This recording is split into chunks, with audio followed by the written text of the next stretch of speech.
Ada orang yang sempat dikenal namanya Hauzan. Hauzan ini baktinya luar biasa. Kisahnya Hauzan ini berikan teguran kepada kita.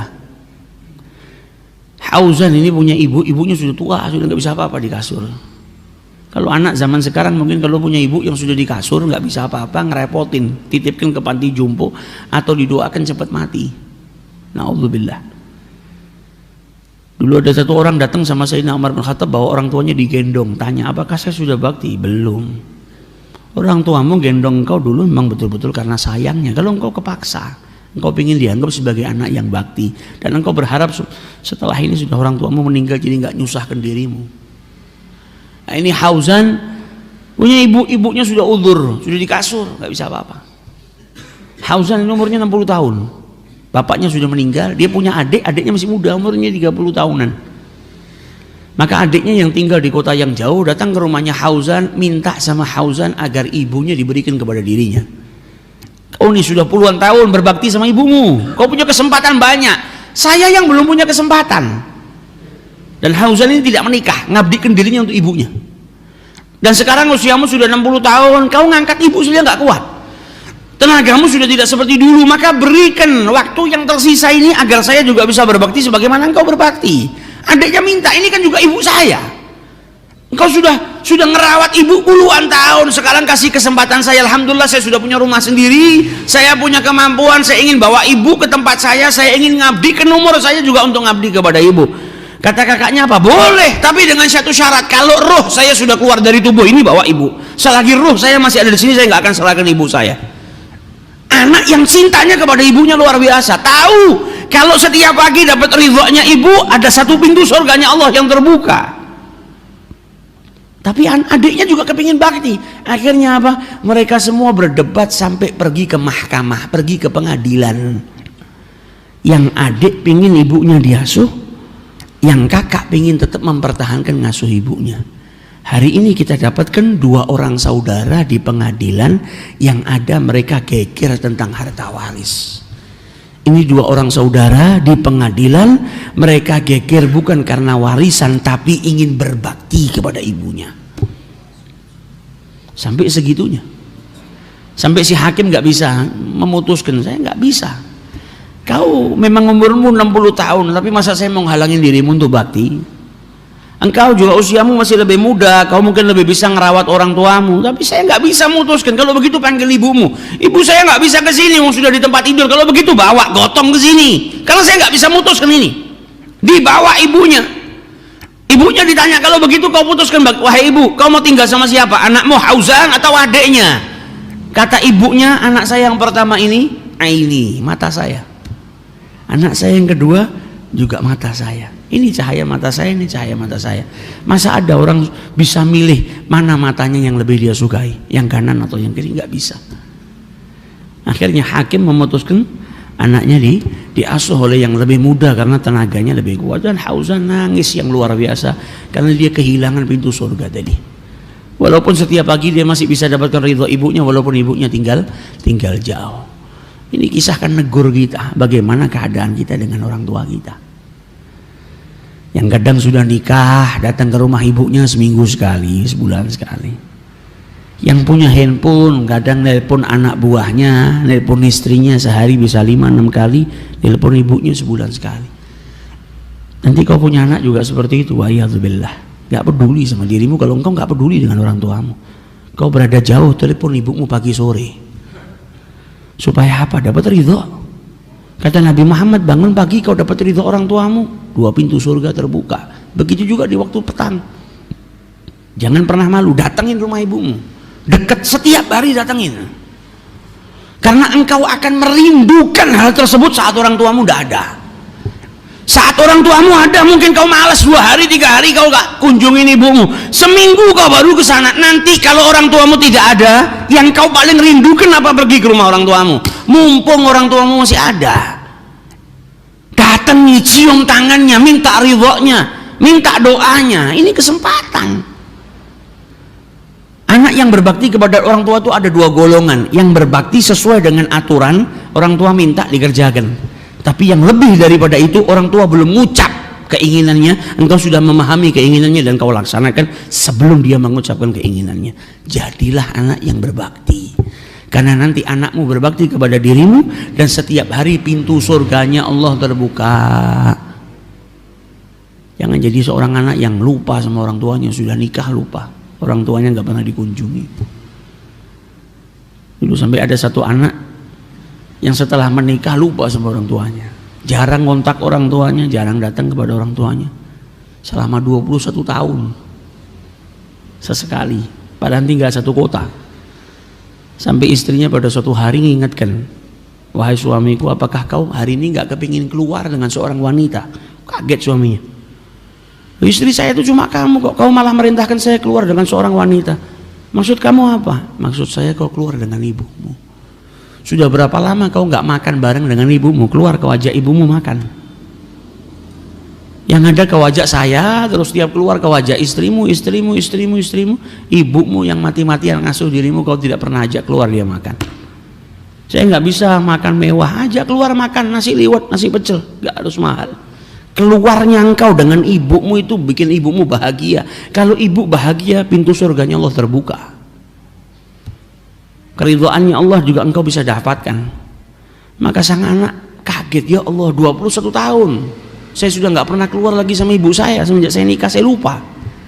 Maka dia telepon ibunya, bu siap-siap, saya malam ini saya jemput, saya ajak makan malam. Saking bahagia ibunya, ini anak di perjalanan baru mau sampai rumah, baru mau telepon ibunya, kaget ibunya sudah di depan rumah, sudah nunggu. Kata anaknya apa? Hari itu saya nggak ngelihat orang yang lebih bahagia dari ibu saya.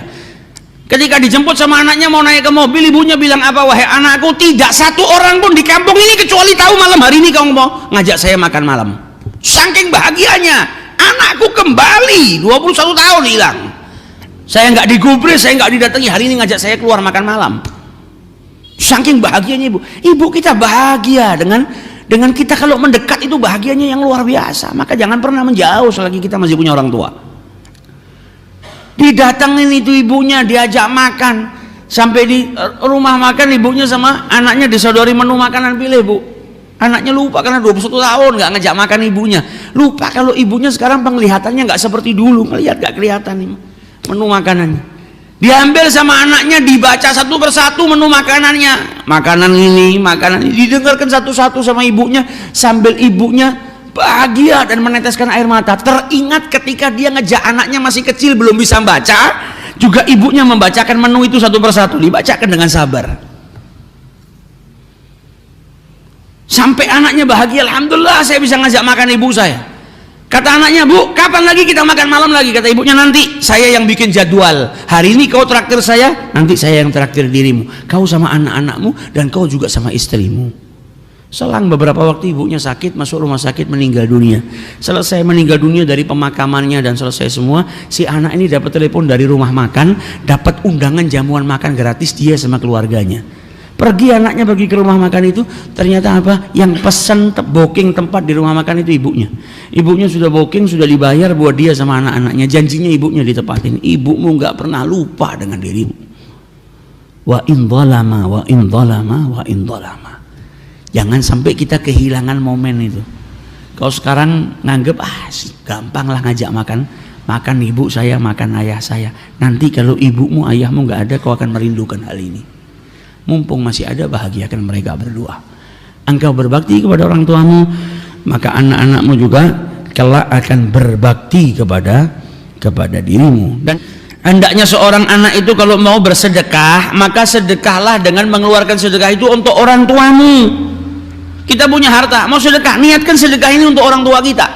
Ya Allah, saya sedekah ini pahalanya untuk ayah saya, pahalanya untuk ibu saya, maka pahalanya akan sampai kepada kedua orang tuanya. Wa yakunu lahu mithla ujurihima, dan baginya juga mendapatkan pahala yang sama sebagaimana pahala yang didapatkan oleh kedua orang tuanya, min ghairi ayyan qusa min ujurihima syai', tanpa mengurangi pahala kedua orang tuanya. Kita punya harta, mau sedekah, keluar dari masjid, ngeliat ada fakir miskin mau sedekah, ya Rabb saya sedekah ini saya niatkan pahalanya untuk orang tua saya. maka orang tuanya dapat pahalanya dan dia pun dapat pahala yang sama seperti pahalanya orang tuanya.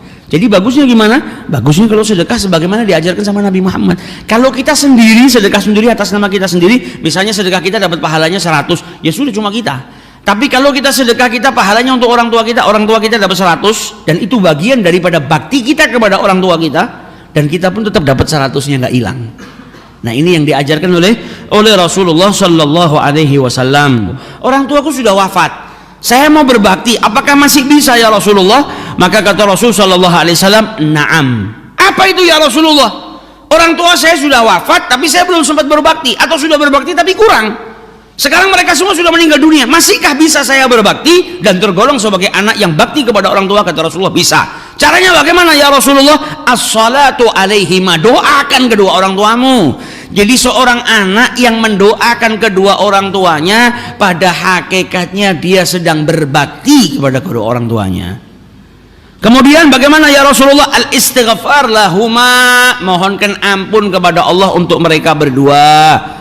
Wa infadu ahdihima, kalau orang tuamu punya janji, punya utang, kau lunasi. Orang tua saya pernah punya janji sama fulan, belum ditunaikan, kau tunaikan. Itu bagian daripada baktimu kepada kedua orang tuamu. Orang tuamu punya hutang, kau ganti, kau bayar hutangnya. Itu bagian daripada baktimu kepada orang tuamu yang telah tiada. Wa ikramu sadiqahuma, menghormatin sahabat kedua orang tua kita. Orang tua kita punya sahabat karib, orang tua kita sudah meninggal dunia, kita hormatin sahabat-sahabatnya orang tua kita.